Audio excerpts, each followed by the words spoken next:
Good morning, welcome to સિયાસ kitchen. આજે આપણે દાળ fry માટે 2 વાટકી તુવેરની દાળ લીધી છે. હવે આપણે એને પાણી રેડીશું અને 3-4 કલાક સુધી પલાળી રાખીશું. પછી આપણે એનું શાક બનાવીશું. 2 વાટકી તુવેરની દાળ હવે આ બફાઈ ગઈ છે.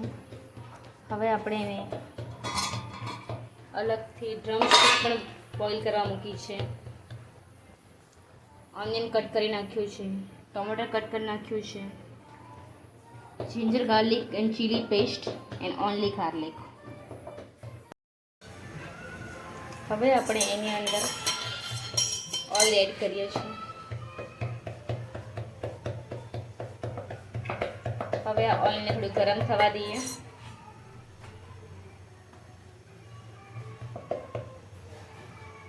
હવે ઓલમોસ્ટ આ તેલ ગરમ થઈ ગયું છે. હવે આપણે એની અંદર થોડી રાઈ નાખીએ.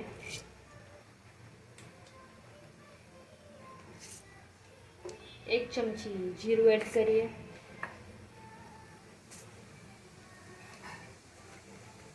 બે થી 3 સૂકા મરચાં એડ કરીએ. કાપેલી નાની લસણ એડ કરીએ અને થોડી હિંગ નાખીએ.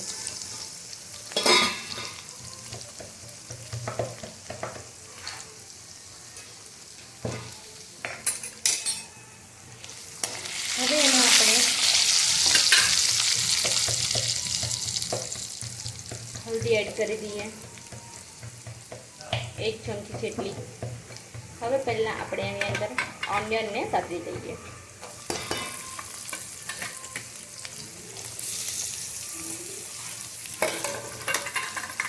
ઓનિયન થોડો લાલ જેવો થઈ જાય એના પછી આપણે ટમાટર એડ કરીશું. હવે એની અંદર આપણે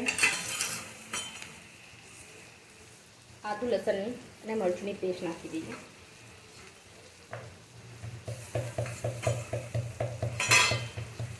હવે એને આપણે મિક્સ કરી દઈએ. થોડી વાર પછી આપણે ટામેટું એડ કરીશું. હવે આપણે એની અંદર ટામેટું એડ કરીશું.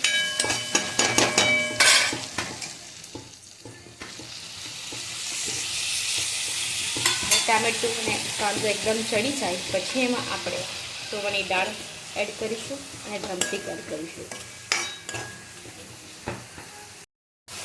આ કાંદા અને ટામેટાની ગ્રેવીમાં મેં ડ્રમસ્ટિક અને ડ્રમસ્ટિકનું પાણી એડ કર્યું છે. હવે પછી આપણે એની અંદર દાળ એડ કરી દઈએ.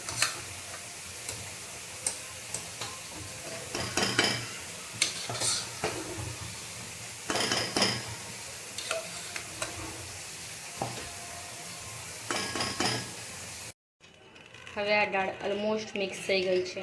હવે આપણે એને ચેક કરીને ટેસ્ટ કરીને મીઠું એડ કરી દઈએ અને પછી પાછા આપણે ઉપરથી વઘાર કરી લઈએ. હવે આપણે એની અંદર મીઠું એડ કરી દઈએ.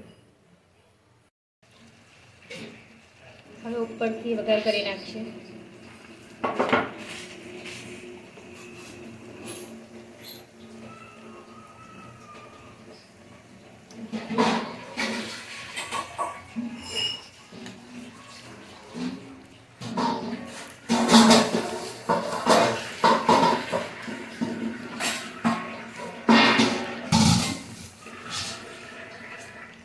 રાઈ એડ કરીએ.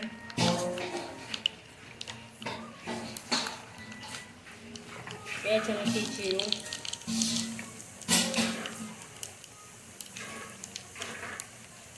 હલ્દી અને કાશ્મીરી મરચું 1 ચમચી.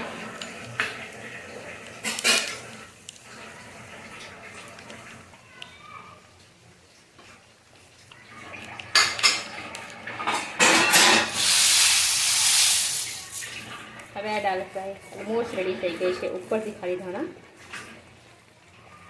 ભભરાઈ ગઈ છે. હેલ્ધી દાળ રેડી થઈ ગઈ છે. હવે આપણે એની અંદર ધાણા ઉપર નાખી દઈએ.